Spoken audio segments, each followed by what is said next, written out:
ഉണ്ടാക്കാറുണ്ടല്ലോ. പക്ഷെ ഈ കറിക്ക് ആ കറിയുടെ ടേസ്റ്റ് ആയിരിക്കില്ല. ഈ കറിയുടെ ടേസ്റ്റ് നല്ല വ്യത്യാസമുള്ള ഒരു ടേസ്റ്റ് ആയിരിക്കും. ഈ കറിയിലേക്ക് നമ്മൾ കുരുമുളകൊക്കെ കുറച്ച് നന്നായിട്ട് ചേർത്തിട്ടാണ് ഈ കറി റെഡിയാക്കിയിട്ട് എടുക്കുന്നത്. ഈ കറി ചോറിന്റെ കൂടെ, ചപ്പാത്തിയുടെ കൂടെ, അപ്പത്തിന്റെ കൂടെ, ബ്രെഡിന്റെ കൂടെ എന്തിന്റെ കൂടെ കഴിക്കാനാണെങ്കിലും നല്ല ടേസ്റ്റ് ആയിരിക്കും. അപ്പൊ നിങ്ങൾ എല്ലാവരും ട്രൈ ചെയ്ത് നോക്കാം. അപ്പൊ നമുക്ക് നോക്കാം ഇതിനെ റെഡിയാക്കുന്നത്. ഈ കറി റെഡിയാക്കാൻ വേണ്ട സാധനങ്ങൾ എന്തൊക്കെയാന്ന് നോക്കാം. അപ്പൊ നമുക്ക് ഈ കറിയിലേക്ക് മെയിനായിട്ട് നമുക്ക് വേണ്ടത് കുരുമുളക് പൊടിയാണ് വേണ്ടത്. പിന്നെ ഈ കറിയിലേക്ക് നമ്മൾ എരിവിന് വേണ്ടിയിട്ട് മുളക് പൊടി അല്ലെങ്കിൽ പച്ചമുളക് ഒന്നും ചേർക്കില്ല. കുരുമുളക് പൊടിയാണ് ഈ കറിയുടെ ടേസ്റ്റ്. പിന്നെ ഈ കറിയിലേക്ക് നമ്മൾ പൊടികളായിട്ട് ചേർക്കുന്നത് മഞ്ഞൾപ്പൊടിയും ചേർക്കും, മല്ലിപ്പൊടിയും ചേർക്കും. പിന്നെ ഗരം മസാല കറിയുടെ ഏറ്റവും ലാസ്റ്റ് നമ്മുടെ ടേസ്റ്റിനനുസരിച്ച് നമുക്ക് കുറച്ച് ചേർത്ത് കൊടുക്കാം. ഗരം മസാല ചേർക്കണമെന്ന് നിർബന്ധമില്ല കേട്ടോ. അപ്പോൾ മെയിനായിട്ട് കറിയിലേക്ക് 4 തരത്തിലുള്ള പൊടികളാണ് ചേർക്കുന്നത്. കുരുമുളക് പൊടി, മഞ്ഞൾപ്പൊടി, മല്ലിപ്പൊടി, ഗരം മസാല. ഈ 4 മസാലപ്പൊടികളും ഞാൻ ആ കറിയിലേക്ക് ചേർക്കുന്ന സമയത്ത് അതിൻ്റെ അളവ് പറയും. ഇതാണ്ട് നീക്കി വയ്ക്കാം. പിന്നെ സോയാ സോസ് വേണം. സോയാ സോസ് ഞാൻ ആ കറിയിലേക്ക് ചേർക്കുമ്പോൾ എന്തോരം ചേർക്കണമെന്ന് പറയാം, അല്ലെങ്കിൽ നമ്മുടെ ടേസ്റ്റിനനുസരിച്ചിട്ട് നമുക്ക് ചേർത്ത് കൊടുക്കാം. പിന്നെ വേണ്ടത് സവോളയാണ്. സവോള ഞാനിവിടെ 3 വലിയ സവോള ഇതേപോലെ നല്ല കനം കുറച്ചിട്ട് സ്ലൈസ് ചെയ്തെടുത്തിട്ടുണ്ട്. ഈ കറിയിലേക്ക് നമ്മൾ സവോള കുറച്ച് നന്നായിട്ട് ചേർക്കും. അപ്പം ഞാനിവിടെ 5 തക്കാളിയാണ് എടുത്തേക്കുന്നത്. 5 തക്കാളി എടുക്കുമ്പോൾ 3 വലിയ സവോള എടുക്കണം. ഈ തക്കാളി 3 ചെറുതായിട്ടൊന്ന് കട്ട് ചെയ്തിട്ട് എടുക്കണം. പിന്നെ ഇതേപോലത്തെ ഒരു വലിയ കഷ്ണം ഇഞ്ചി എടുത്തിട്ടുണ്ട്. ഒരു 6 വലിയ വെളുത്തുള്ളി എടുത്തിട്ടുണ്ട്. ഇഞ്ചിയും വെളുത്തുള്ളി നന്നായിട്ടൊന്ന് ചതച്ചിട്ട് വേണം കറിയിലേക്ക് ചേർക്കാൻ വേണ്ടിയിട്ട്. പിന്നെ കറിവേപ്പിലയും വേണം. പിന്നെ ഞാനിവിടെ മുട്ട പുഴുങ്ങിയെടുത്തിട്ടുണ്ട്. അത് നിങ്ങൾക്ക് എത്ര മുട്ട വേണമെന്ന് വെച്ചിട്ടുണ്ടെങ്കിൽ അതനുസരിച്ചിട്ട് മുട്ട എടുക്കുക. ഞാനിപ്പോൾ 5 മുട്ടയാണ് എടുത്തേക്കുന്നത്. അപ്പോൾ ഇത്രയൊക്കെ സാധനങ്ങളാണ് നമുക്ക് ഈ കറി റെഡിയാക്കാൻ വേണ്ടിയിട്ട് വേണ്ടത്. റെഡിയാക്കിയിട്ട് എടുക്കാൻ വേണ്ടിയിട്ട് വലിയ പാടൊന്നുമില്ല കേട്ടോ. പെട്ടെന്ന് റെഡിയാക്കിയിട്ട് എടുക്കാൻ വേണ്ടിയിട്ട് പറ്റും. അപ്പോൾ നമുക്ക് ഇത് വെച്ചിട്ട് ഇനി കറിയാക്കാം. കറിയാക്കാൻ പോണേലും പോയി തക്കാളി ഒന്ന് കട്ട് ചെയ്തിട്ട് എടുക്കുക.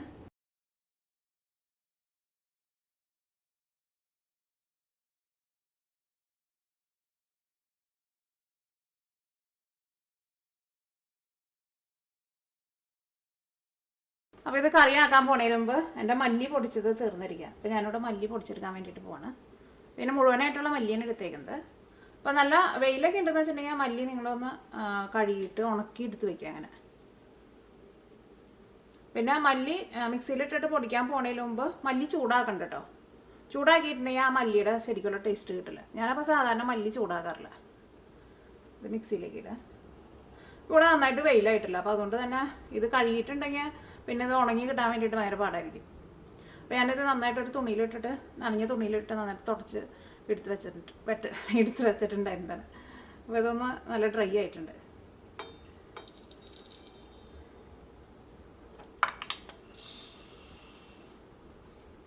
ഇത് ജസ്റ്റ് ഒന്ന് കറിക്കാൻ മതി. അപ്പോൾ തന്നെ നന്നായിട്ട് പൊടിഞ്ഞ് കിട്ടും. അപ്പോൾ മല്ലി ഞാനിവിടെ മിക്സിയിലിട്ടിട്ട് പൊടിച്ചെടുത്തു. അപ്പോൾ ഇതേപോലെ ഞാനിങ്ങനെ സാധാരണ ഇതേപോലെ തന്നെ കുറേശ്ശേന് പൊടിച്ച് വെക്കാറ്. തുറക്കുമ്പോൾ തന്നെ നല്ല സ്മെല്ല് വരുന്നുണ്ട് കേട്ടോ. അല്ലെങ്കിൽ സാധാരണ നമ്മൾ കടയിൽ നിന്ന് മല്ലിപ്പൊടി വാങ്ങുമ്പോൾ ഒട്ടും മണം ഉണ്ടാവില്ല. ഞാനൊരു സമയത്ത് കടയിൽ നിന്ന് മല്ലിപ്പൊടി വാങ്ങാറില്ല. പിന്നെ മഞ്ഞൾപ്പൊടി ഞാൻ നാട്ടിൽ നിന്ന് പൊടിപ്പിച്ചിട്ട് കൊണ്ടുവരും. മുളക് പൊടിയും മിക്കപ്പോഴും നാട്ടിൽ നിന്ന് തന്നെ പൊടിപ്പിച്ചിട്ട് കൊണ്ടുവരാം. അല്ലെങ്കിൽ അപ്പോൾ തീർന്നു പോകാമെന്ന് വെച്ചിട്ടുണ്ടെങ്കിൽ ഇതേപോലെ മിക്സിയിലിട്ടിട്ട് പൊടിച്ചിട്ടെടുക്കും. കറിയാക്കാൻ വേണ്ടിയിട്ട് ഒരു പാൻ വെച്ചിട്ട് ചൂടാക്കുക. ഇപ്പോൾ പാൻ നന്നായിട്ട് ചൂടായിട്ടുണ്ട്. ഇതിലേക്ക് ഓയിൽ ചേർക്കുക. അത് നിങ്ങൾക്ക് ഇഷ്ടമുള്ള ടൈപ്പ് ഓയിൽ ചേർക്കുക. പിന്നെ ഇതിലേക്ക് നമ്മൾ സവോളയ്ക്കും കുറച്ച് കൂടുതൽ ചേർക്കുന്നുണ്ടല്ലോ. അപ്പോൾ അതനുസരിച്ചിട്ട് ഓയിൽ കുറച്ച് കൂടുതൽ ചേർക്കണം. പിന്നെ ഫസ്റ്റ് നമ്മൾ ഈ ഓയിലിൽ ഇട്ടിട്ട് തക്കാളി നന്നായിട്ട് മൊരിച്ചിട്ട് ഇടുകയും ചെയ്യും. ഓയിൽ നന്നായിട്ട് ചൂടായിട്ടുണ്ട്. ഈ തീ പതുക്കെ കുറച്ച് വയ്ക്കുക. കാരണം ഇതിലേക്ക് നമ്മൾ മസാലപ്പൊടികളാണ് ചേർക്കാൻ വേണ്ടിയിട്ട് പോണത്. സാധാരണ നമ്മൾ സവോളയൊക്കെ ചേർത്തിട്ടാണ് മസാലപ്പൊടികൾ ചേർക്കുക. അപ്പോൾ അതിന് അത്രയ്ക്കാണ്ട് പെട്ടെന്ന് കരിഞ്ഞു പോകില്ല. ഇപ്പോൾ നല്ല ചൂടായിട്ടിരിക്കുന്ന ഓയിലിലേക്ക് മസാലപ്പൊടികൾ ഇടുമ്പോൾ പെട്ടെന്ന് കരിഞ്ഞു പോകും. അപ്പോൾ തീ ഇത് നന്നായിട്ട് കുറച്ച് വയ്ക്കുക. ഇതിലേക്ക് ഒരു 3/4 ടേബിൾ സ്പൂൺ മഞ്ഞൾപ്പൊടി ചേർക്കുക. തീ നന്നായിട്ട് കുറച്ച് തന്നെ വയ്ക്കുക. മല്ലിപ്പൊടി ഞാനിവിടെ ഇതേപോലെ തന്നെ ടേബിൾ സ്പൂണിൽ നിറച്ചെടുക്കുന്നുണ്ട്. അത് നമുക്കൊരു 2 ടേബിൾ സ്പൂൺ ചേർക്കാം.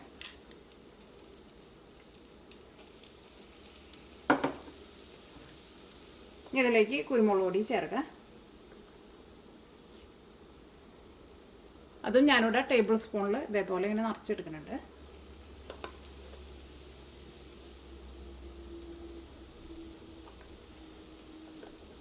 ഞാനൊരു 2.5 ടേബിൾ സ്പൂണാണ് ചേർക്കുന്നത്. ഇതെല്ലാം കൂടിയിട്ട് നന്നായിട്ട് മിക്സ് ചെയ്യാം. അപ്പോൾ ഞാനിവിടെ തീ നന്നായിട്ട് കുറച്ചിട്ടാണ് വെച്ചേക്കുന്നത്. ഇതിൻ്റെ ഉള്ളിൽ ഒട്ടും പുക കയറിയിട്ടില്ല. തീ അങ്ങനെ കൂട്ടി വെച്ചിട്ടുണ്ടെങ്കിൽ ഇട്ട വഴിക്കാണ്ട് അതിൻ്റെ ഉള്ളിലേക്ക് പുക കയറും, എല്ലാ മസാലപ്പൊടികളും കരിഞ്ഞു പോകും. അപ്പോൾ ചെറിയ തീയിലിട്ടിട്ട് ഇത് നന്നായിട്ടൊന്ന് മുരിക്കുക. അപ്പോൾ ലോ ഫ്ലെയിമിൽ തന്നെ വയ്ക്കുക.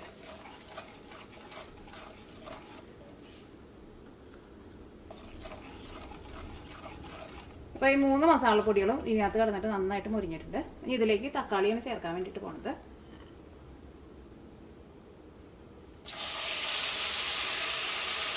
ഈ തീ നന്നായിട്ട് കൂട്ടി വയ്ക്കും.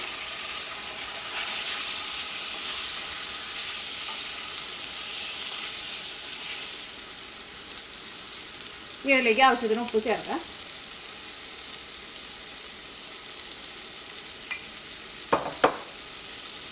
തക്കാളി ഇതിനകത്ത് കിടന്നിട്ട് നന്നായിട്ട് വെന്ത് ഉടഞ്ഞ് ഇതിനകത്ത് ഓയിലൊക്കെ നന്നായിട്ട് തെളിഞ്ഞ് വരണം.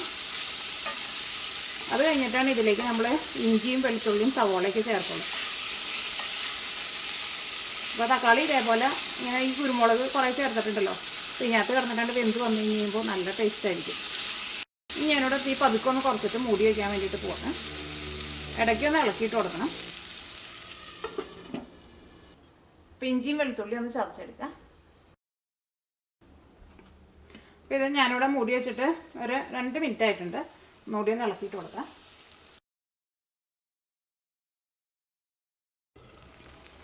ഞാനിവിടെ കറി മൂടി വെച്ചിട്ട് ഒരു 5 മിനിറ്റ് ആയിട്ടുണ്ട്.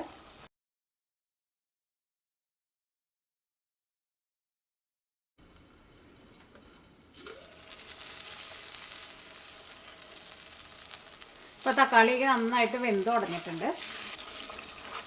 ഇതിലേക്ക് നമ്മൾ കുരുമുളക് പൊടി കൂടുതൽ ചേർത്തേക്കണത് കൊണ്ട് തന്നെ ഇത് ഈ പാത്രത്തിൻ്റെ അടിയിൽ പെട്ടെന്ന് പിടിക്കും. നിങ്ങൾ ഇടയ്ക്കൊന്ന് ഇളക്കിയിട്ട് കൊടുക്കണം, അടിയിലേക്ക് നന്നായിട്ട് ഇളക്കണം. അപ്പോൾ തക്കാളിയൊക്കെ നന്നായിട്ട് വെന്ത് ഉടഞ്ഞ് വന്നിട്ടുണ്ട്. ഇതിനകത്ത് ഓയിലൊക്കെ നന്നായിട്ട് തെളിഞ്ഞ് വന്നിട്ടുണ്ട്. ഇതിലേക്ക് ഇഞ്ചിയും വെളുത്തുള്ളിയും കറിവേപ്പിലയും ചേർക്കാം. ഈ കറിവേപ്പില നമുക്ക് തക്കാളി ചേർക്കുന്ന സമയത്തും ചേർക്കാം കേട്ടോ. അത് ഞാൻ ചേർക്കാൻ വേണ്ടിയിട്ട് മറന്നുപോയതാണ്. അപ്പോൾ ചേർത്താലും കുഴപ്പമില്ല.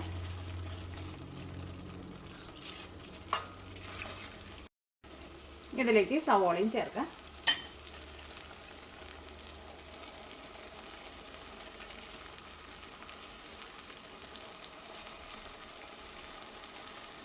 ഈ സവോളയും ഇഞ്ചിയും വെളുത്തുള്ളിയും ഇതിനകത്ത് കിടന്നിട്ട് നന്നായിട്ട് ഇങ്ങനെ വെന്ത് വരണം.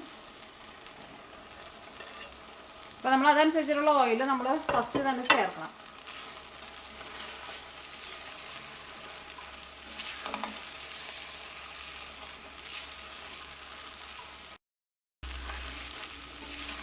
ഈ തക്കാളിയൊക്കെ വെന്ത് നല്ല സോഫ്റ്റായിട്ട് വരണം. നമ്മൾ നേരത്തെ ഉപ്പ് ചേർത്തിട്ടുണ്ടായിരുന്നല്ലോ, ഇനി ഞാനിപ്പോൾ ഉപ്പ് ചേർക്കണില്ല. ഈ സവോളയ്ക്ക് നന്നായിട്ട് വെന്ത് കഴിഞ്ഞിട്ട് പിന്നെ ടേസ്റ്റ് നോക്കിയിട്ട് അതനുസരിച്ചിട്ട് നമുക്ക് വേണമെന്നുണ്ടെങ്കിൽ ഉപ്പ് ചേർത്താൽ മതി. ഇതിലേക്ക് നമുക്ക് സോയാ സോസും ചേർക്കണം, ഗരം മസാലയും ചേർക്കണം. അത് ഈ സവോള ഒന്ന് നന്നായിട്ട് സോഫ്റ്റായി കഴിഞ്ഞിട്ട് അതിലേക്ക് ചേർക്കാം. ഇനി തീ പതുക്കെ കുറച്ച് വെച്ചിട്ട് കറി ഒന്നും കൂടി ഒന്ന് മൂടി വയ്ക്കാം. അപ്പോൾ സവോളയുടെ ഉള്ളിൽ നിന്നൊക്കെ ചെറുതായിട്ട് വെള്ളം വന്നിട്ടുണ്ട്. ഇനി കറി ഒന്ന് ഇളക്കിയിട്ട് കൊടുക്കാം. അപ്പോൾ തീ ഒരു സമയത്തും ഒരുപാട് അങ്ങോട്ട് കൂട്ടി വയ്ക്കണ്ട. ഇനി നിങ്ങൾ കറിയുടെ ടേസ്റ്റ് നോക്കിയിട്ട് ഇതിലേക്ക് ഉപ്പ് വേണമെന്ന് വെച്ചിട്ടുണ്ടെങ്കിൽ ഉപ്പ് ചേർക്കാം. ഞാനിതിലേക്ക് സോയാ സോസും ഗരം മസാലയും ചേർക്കാൻ വേണ്ടിയിട്ട് പോവാണ്. ഈ സോയാ സോസ് ചേർത്തില്ലെങ്കിലും കുഴപ്പമില്ല കേട്ടോ.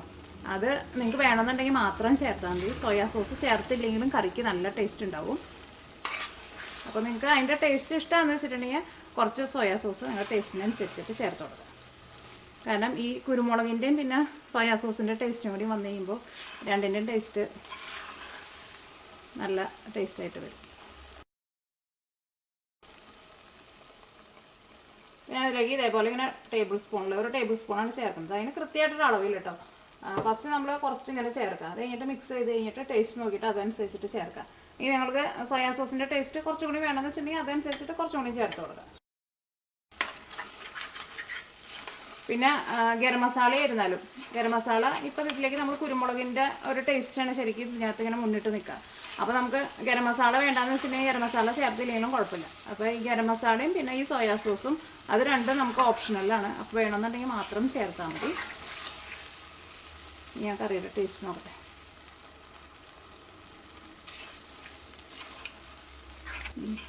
ഉപ്പൊക്കെ നല്ല കറക്റ്റ് പാകമായിട്ട് വന്നിട്ടുണ്ട്. കുറച്ചും കൂടി സോയാ സോസ് ചേർക്കാം. അപ്പോൾ സോയാ സോസ് ചേർക്കുമ്പോൾ നിങ്ങൾ പ്രത്യേകം ശ്രദ്ധിക്കുക, ഉപ്പ് സോയാ സോസിൽ അത്യാവശ്യം നന്നായിട്ടുണ്ടാവും. അപ്പോൾ അതനുസരിച്ചിട്ട് നമ്മൾ സ്റ്റാർട്ടിങ്ങിൽ ഉപ്പ് ചേർത്തില്ല, അപ്പോൾ അതനുസരിച്ചിട്ട് ഉപ്പ് ചേർത്താൽ മതി. അതിലേക്ക് ഒരു 1/2 ടേബിൾ സ്പൂൺ സോയാ സോസും കൂടി ചേർത്തിട്ടുണ്ട്. ഗരം മസാല ഞാൻ ഇതിലേക്ക് ഇത്രയ്ക്കായിട്ട് ചേർക്കണത്. ഇതൊരു 1/2 ടേബിൾ സ്പൂൺ ഇല്ല, എന്നാൽ അത് ചേർക്കണതിനാണ് കറക്റ്റായിട്ടൊരു അളവില്ല. നമ്മൾ ഫസ്റ്റ് ചേർത്ത് കഴിഞ്ഞിട്ട് ഇതെല്ലാം കൂടിയിട്ട് നമ്മളൊന്ന് മിക്സ് ചെയ്യുക. അത് കഴിഞ്ഞിട്ട് ടേസ്റ്റ് വേണമെന്ന് വെച്ചാൽ അതനുസരിച്ചിട്ട് ചേർത്ത് കൊടുത്താൽ മതി.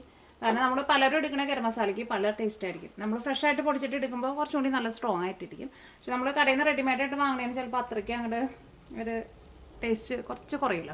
അപ്പോൾ അതനുസരിച്ചിട്ട് നിങ്ങൾ ചേർത്ത് കൊടുക്കുക. ഇത് സാധാരണ നമ്മൾ ചിക്കൻ കറിയിലൊക്കെ ചേർക്കുന്ന ഗരം മസാലയായിട്ട് ചേർത്തേക്കുന്നത്. അപ്പോൾ ഇതിനകത്ത് സവാളയൊക്കെ വെന്ത് നല്ല സോഫ്റ്റായിട്ട് വന്നിട്ടുണ്ട്.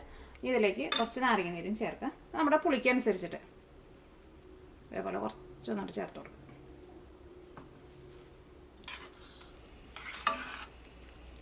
അപ്പോൾ നമ്മൾ കുറച്ച് നാരങ്ങ നീര് ചേർത്ത് കഴിഞ്ഞിട്ട് പിന്നെ മിക്സ് ചെയ്ത് കഴിഞ്ഞിട്ട് ടേസ്റ്റ് നോക്കിയിട്ട് അതനുസരിച്ചിട്ട് ചേർത്ത് കൊടുക്കുക. കാരണം പല തക്കാളിക്കും പല പുളിയായിരിക്കും. ഞങ്ങൾക്ക് ഇവിടെ കിട്ടുന്ന തക്കാളിക്ക് ഭയങ്കര പുളി കുറവാണ്. പക്ഷേ എനിക്ക് അവിടെ നാട്ടിലേക്ക് കിട്ടുന്ന തക്കാളിക്ക് കുറച്ചും കൂടി നല്ല പുളി ഉണ്ടാവും. അപ്പോൾ അതിന് വേണ്ടിയിട്ടാണ് ഞാൻ നാരങ്ങ നീര് കുറച്ച് ലാസ്റ്റ് ചേർത്ത് കൊടുത്തത്.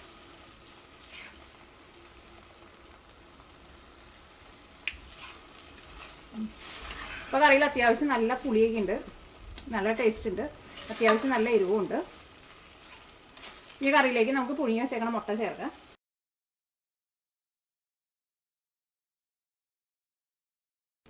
ഈ തീ നന്നായിട്ട് കുറച്ചിട്ട് 2 മിനിറ്റ് കൂടി ഒന്ന് മൂടി വയ്ക്കാം.